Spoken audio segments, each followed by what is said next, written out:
Okay, now kids, let me check what we cook.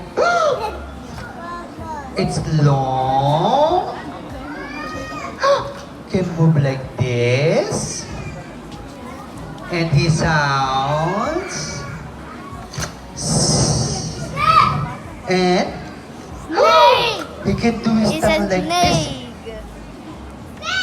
Okay, kids, let me tell you what's inside. It's my favorite pet. And his name is Anaconda. Okay, Anaconda is a very sweet and lovable snake who loves to go around the body of the kids and then kiss them. Now, do you want to see the snake? Okay, kids, move back. I'm going to open it slowly so the snake will not jump. Okay, jump. Okay, Anaconda, don't jump, ah. Okay, now, psst. Look. Okay, look. Don't jump. Look.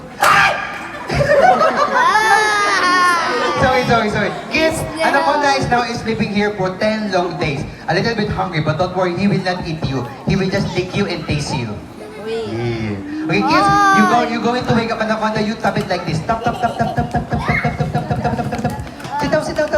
I will come.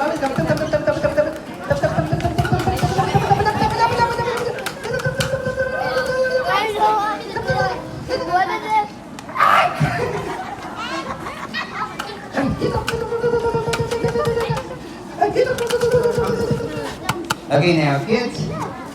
Okay, kids. Please stay back, sit down. I'm going to let go of Anaconda.